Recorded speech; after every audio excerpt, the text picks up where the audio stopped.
ଚକ କଳ ନଳ ନଖ ଏହା ତ ଏହା ପଢିଛ ନା?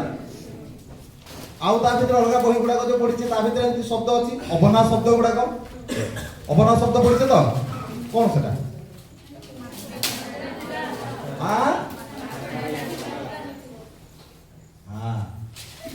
আচ্ছা সেটা কেমতি অ্যাকচুয়ালি জଣେ মতে କୁହନ୍ତି କେମିତି ପଢିଛି ଆମେ କେମିତି ପଢିଛି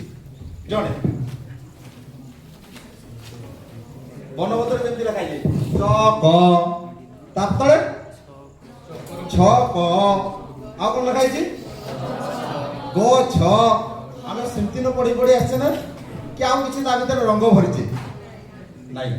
ସାର୍ ସେମିତି ନ ନା ଆଉ କିଛି ତା ଭିତରେ ରଙ୍ଗ ଭରା ହେଇଛି ছবি দিয়া হয়েছে নাই স্যার আচ্ছা আউ কোন গছটে চিত্রটে দিয়া হয়েছে সাইডে গছ লাগাইছে ইয়া তো আউ কোন কলে তাকে কিছু ইন্টারেস্ট হই পারিবে ছুয়া মানকু কি না নাই হবো হবো কি নাই আচ্ছা মু গোটে এই ভলিয়া করছি হয়তো আপন মানকৰ মনকু পাই পারে ন পাই পারে লেটর ট্রেস ওয়ার্ড ହେଲା ଲେଟର ଟ୍ରେସ୍ ସେଣ୍ଟେନ୍ସ ଯୋଉଟା କି ଦେଖନ୍ତୁ ଆପଣ ମାନେ ଚକ କହିଲେ ନା ମୋର କ ଶିଖେଇବାର ଅଛି ନା ପିଲାଟାକୁ କ ସାଉଣ୍ଡଟାକୁ ତା ଭିତରେ ବାହାର କରିବାର ଅଛି ନା ଚକ ଠିକ ଅଛି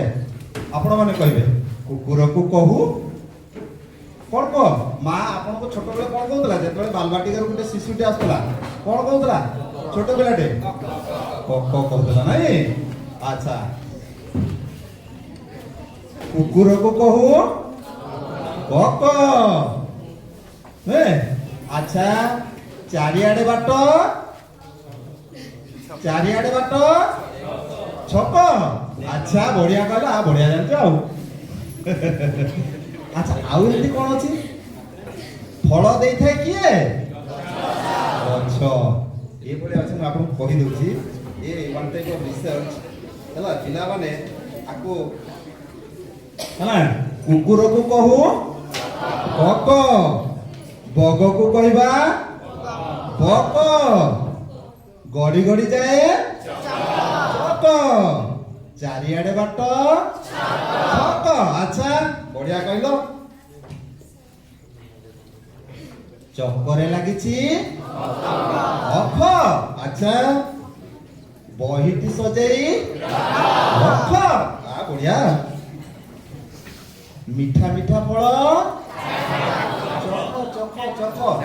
অবনা শব্দ গুড়াক খালি অবনা শব্দ তারপরে আসলে আকার ভাগ বুঝলা সেই ভলিয়া যদি করা যায় এ হচ্ছে ইনোভেটিভ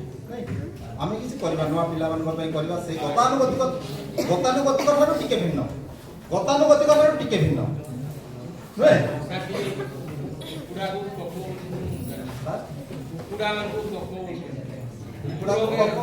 କୁକୁଡ଼ାକୁ ତ କକ କହୁଥିଲେ କିନ୍ତୁ ସାର୍ ଗାଁ ମାନଙ୍କର କୁକୁରକୁ ନେ ଏ କକଟେ ଆସିଲେ ଏ ଦେଖ ବାପା କକରେ ଖାଇଦେ ବାପା କକ ଆଚ୍ଛା ଠିକ ଅଛି ହଁ ସାର୍ ଏଠି ସାର୍ ଉଦ୍ଦେଶ୍ୟ ହେଲା ଯୋଉ ଲେଟର ଉପରେ ଟ୍ରେସ୍ ଦିଆଯାଉଛି କ ଖ ଗ ସାଧାରଣ ଚକ ଛକ ପଢେଇବାଟା ଟିକେ ଭିନ୍ନ ହେଲା ସାର୍ ବହୁତ ବହୁତ ଧନ୍ୟବାଦ ଆପଣମାନଙ୍କୁ।